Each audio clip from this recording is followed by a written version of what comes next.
Okay, so I'm back. Let's get some stuff upgraded. I'm very fearful this might be a short video. I may have to go pick up my son soon, but I am pleased to say that we are going to upgrade everything. So the long stem pipe is going to upgrade to the Storm Maker. So let's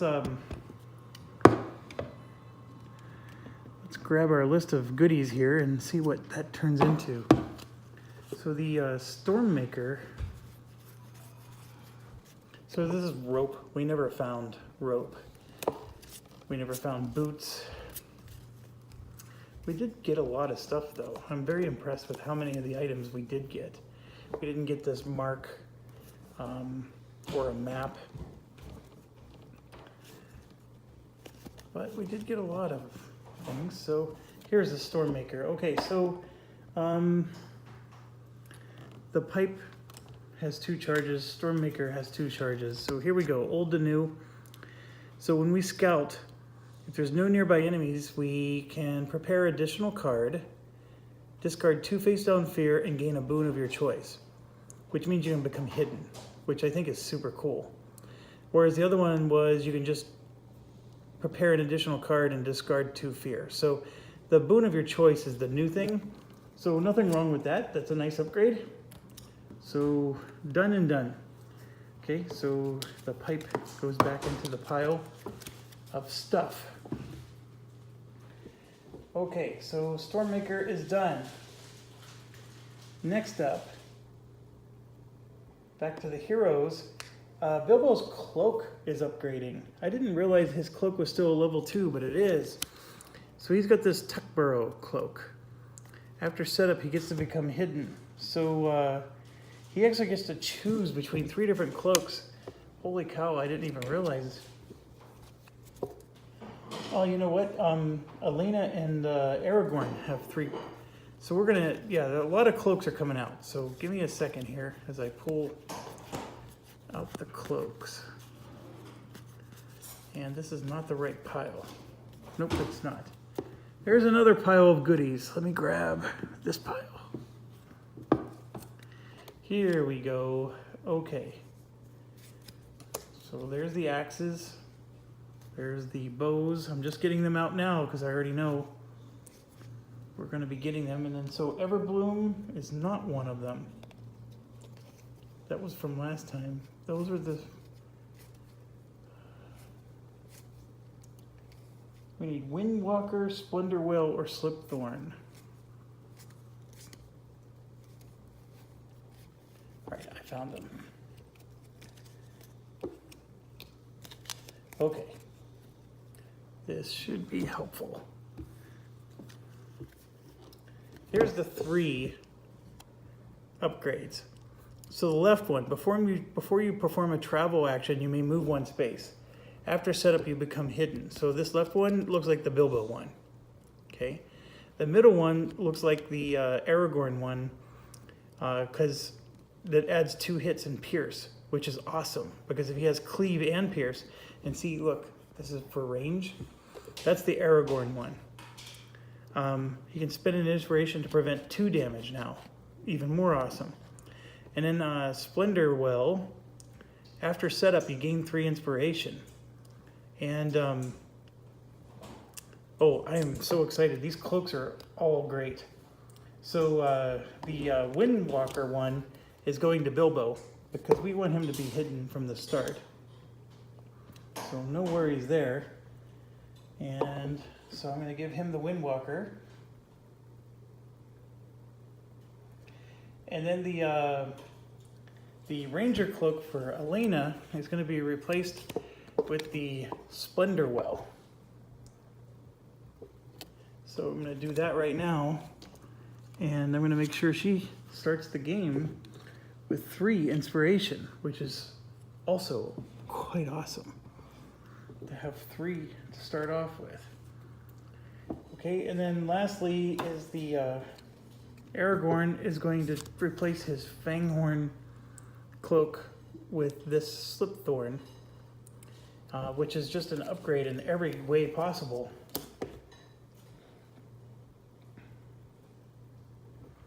So those cloaks were mighty good. Yeah, because here's the thing.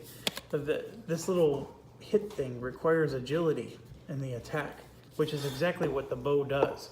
So that cloak is specifically for whoever has the bow.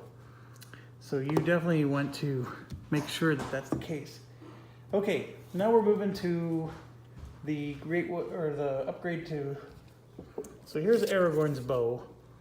You can see there it's 7 hits with cleave if he gets 3 successes. So here's the 2 choices now. If he has a song card prepared, he gets to add a success. This is the left one. So this is a nice one if maybe you're Elena with a bow or a musician with a bow. I don't even know if you can be a musician with a bow, but I think you could. So if you was a musician class, this would be actually a pretty nifty one. He can have a song prepared and then he automatically gets a success with that. And then he would have cleave. So it'd still be 7 hits, but then he can add lethal. Lethal means half of his health points gets wiped out. So if he's a 22 health point guy, he can just 11 of them get taken away. So it could be pretty deadly, but I think we're gonna have to lean towards Silverfall because he's not a song guy. He can discard a prepared card to convert all fate to successes. It's okay. I mean, that could be very handy. But there you can see 5 hits in cleave, 3 hits, and then 2 hits in pierce. And just so you understand, this is also 2 hits with pierce over here. So it's a little redundant, the double pierce. So he doesn't necessarily need that. So I'm leaning towards maybe we're going to take Morning Song anyways, and he just won't necessarily have a song prepared, but the lethal is what's awesome. If he needs the pierce, he can use his cloak. Yeah, I'm going to take Morning Song so we can get the lethal. And we still already have the pierce, so there's no loss there. So he's going to equip Morning Song. And then, oh my gosh, I think I put the axes away. I didn't mean to, I already had them out. Okay, so, yeah, this Tuckbarrow cloak is put away. So here are the 2 axes, and we are taking Honor Knell. And the reason being is, first of all, the inspiration limit increased by 2 is pretty nice, because he can go up to 5 now instead of 3. That by itself is already really cool. But you can see here he can test his spirit, and Gimli starts with 4 spirit, but because we chose this armor, it says right here, increase your spirit by 1. So now he has 5 spirit. His spirit is actually better than his might. So he can do 8 hits, cleave, and sunder. Okay? Here he can do 9 hits, sunder, and lethal. Lethal is nice, don't get me wrong, but I'm going with this one because I think it's a nice combo, and it's what we set out to do. The lethal is probably really good because we're probably going to be up against some massive troll with 30 hit points, and that's where the lethal, I think, is going to come in handy, but I think him being able to draw 5 cards is pretty sweet. So we're going to do the Honor Knell. Yes. Okay, everything is upgraded fully. We have 72 lore, by the way. Our party does. So at 72 lore, we were able to upgrade everything to level 3. And I'm sure we could have done it even at lower than 72 lore, but that happens to be where we're at on this final mission.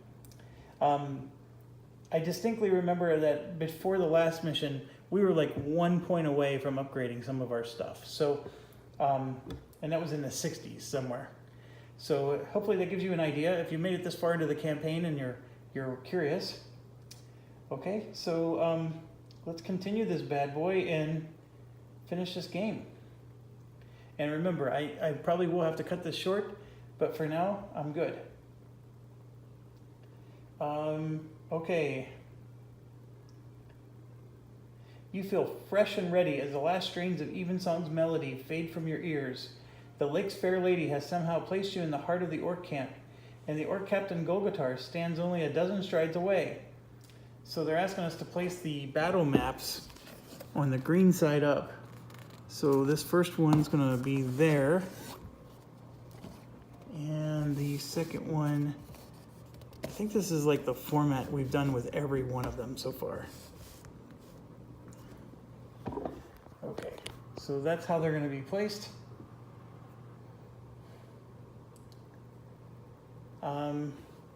All the heroes go here, and as predicted, everybody shuffles a weakness into their deck, and as you know, I never bothered taking it out. Everybody's scouting 3, so I'm already shuffled. So here's Aragorn, 1, 2, 3, and I will go ahead and I'm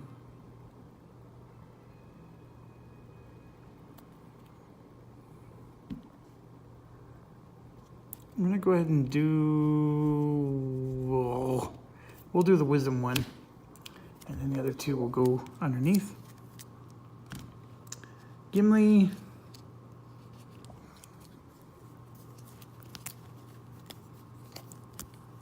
When you or a nearby hero performs a last stand, they get an extra success if you discard this skill. I think this is going to likely be handy. These battle maps, we do tend to get beaten up badly. The problem I have with it is it's a discard, so it's not a permanent thing, and I don't know if anybody's going to be next to him. Whereas the Restless Axe might be really sweet. I'm going to prepare the Restless Axe and then usual suspect the rest. I think equipping some of these skills is actually going to be handy if it's combat related. Here's Legolas. So Stalk Prey. When you attack, if there are no nearby heroes, add 2 hits. I don't like the odds of that because this is a very tight battle map, so I don't think that's a good one. I'm actually going to just equip the Ancient Wisdom this time, and having 2 guaranteed successes means we're going to be doing lots of hits. So I think I like that. Bilbo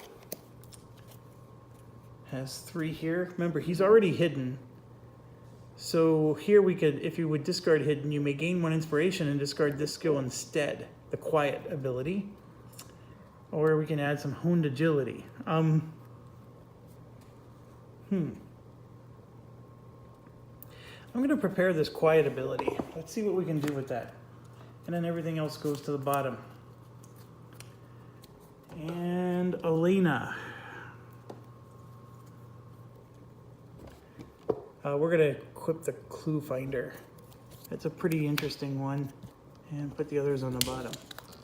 Okay, I'm sure there's a ton of more setup here, so let me hit OK and see what comes next. All right, every hero gains 1 inspiration. So basically they said, Elena, we don't care about your ability anymore. Thank you for picking Elena at the beginning of the game, but she's worthless. Her harp didn't do anything for you. Okay. All right, so now there's some streams. So there's like a river going on here, or a stream. Like, it's a stream, not a river. So they're saying it's going like this.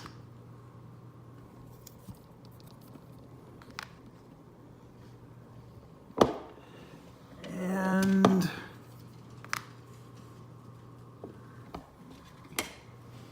it basically cuts off a portion of the map.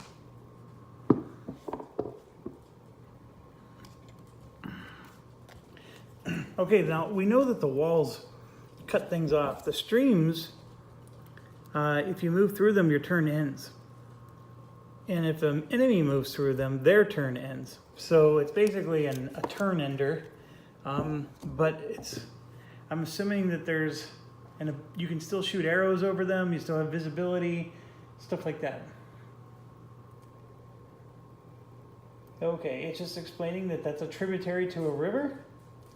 And next thing up is a pit. So there's a pit here. And I think that's new as well. What does a pit do? After you move into a space with a pit, test agility 2. If you fail, suffer 2 damage. So that's this entire space, right? So you either have to cross the stream twice to avoid the pit, or you're going through the pit. Interesting.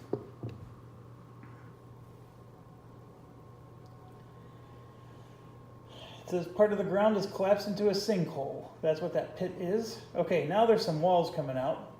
So let me grab 4 more. We're using almost all the components here. So there's a wall here, like this, and then there's a wall there, like that. So obviously if you're going into the pit, this is all one space, by the way. So I could put the pit down here just as much as I can put it up there.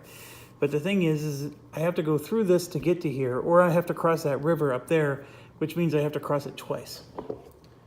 So very interesting. There's only one way in to whatever this thing is. And there's a fire pit, which we do like because it allows us to add smite and other cool things. There.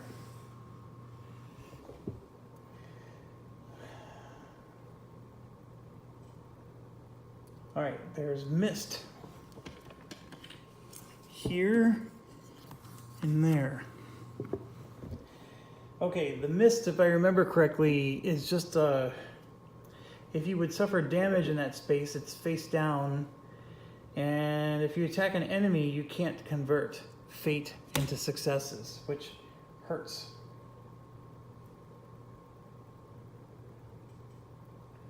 All right, there's another fire pit, a boulder, and a statue. Okay.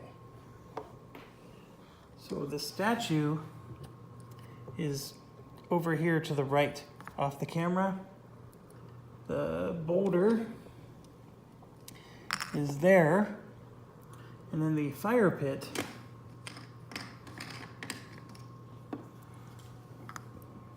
is there.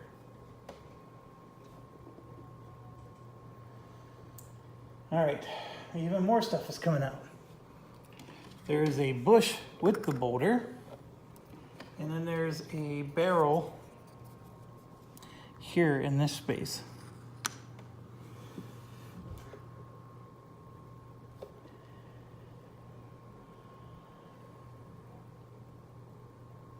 Thanks to Evensong's intervention, you stand in the heart of the orc camp, yet completely undetected. You are close enough to see that Golgotar's wounds from your last encounter are still healing. Each hero may scout 3, which I thought we already did, but I guess we get to do it again. Then spawn 1 orc marauder as indicated. This is Golgotar. Okay, so let's get Golgotar spawned first. So Golgotar is here. So we get to scout 3 again. So I'm going to go with Aragorn here. This one is awful.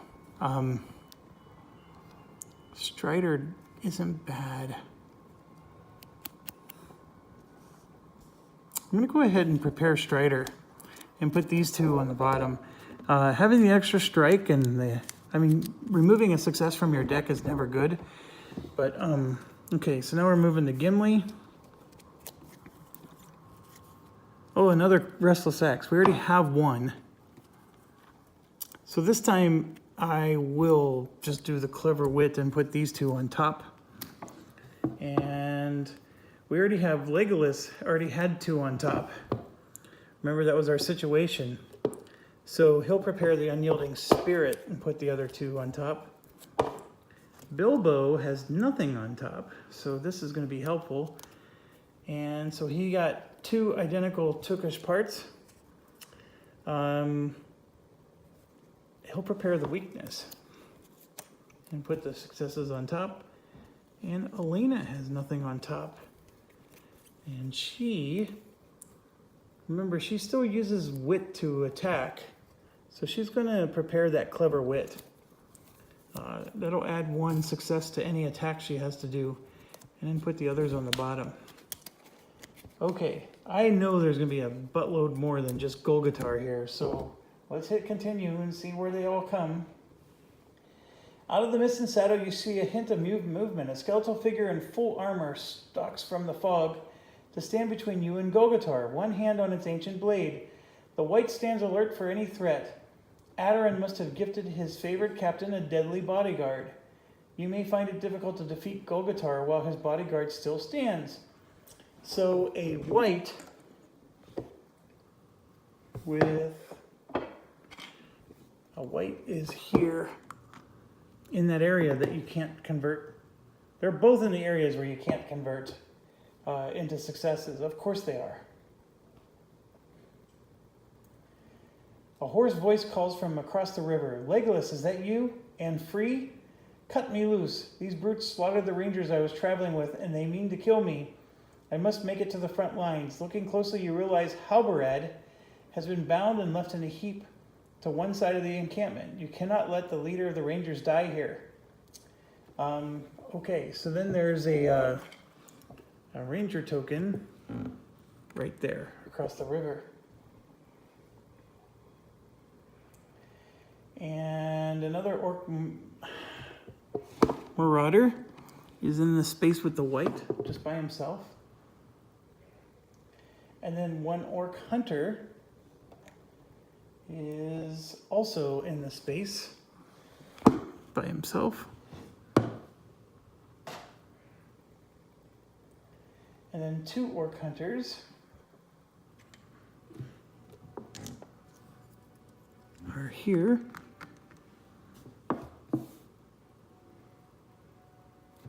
Halbarad has been your ally in the past. If you can cut him free, he may aid you again in defeating Golgotar and his army. Save Halbarad and defeat Golgotar. That's our objective.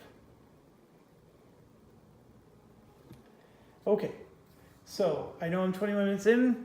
We're getting ready to start, so I'm going to go ahead and end here. I know suspense, it's killing me. I actually want to finish this myself. I think this is getting pretty exciting. My thoughts are, obviously this is all about attack. We do need to save him. I think that can be done. Legolas, of course, has high dexterity, so I can move him here and not worry about it. He does have that one ability, if he would have prepared it, which, by the way, we didn't have the option to because it didn't come out in the scout action, to let him shoot 2 spaces away, but that didn't come out. I don't think I'm worried about the pit with Legolas. The problem with the pit is when you step there, you have to test that now, and then whenever he does his attack, all of the good cards that you scouted and put on top of your deck are already gone. So that's the thing, that's a flaw. It's not a flaw with this game, it's something I don't like about this game. I do all this scouting and I'm prepared to do some real good deeds, and then I have to test something, and then you have to draw the cards. You can't just forfeit it. And then when it comes time to actually do the battle, then you don't have any of your good cards left. So it's a meh. But anyways, I do have to go, so I will be back. I'm hoping to finish this up later tonight. Thanks for watching. Stay awesome.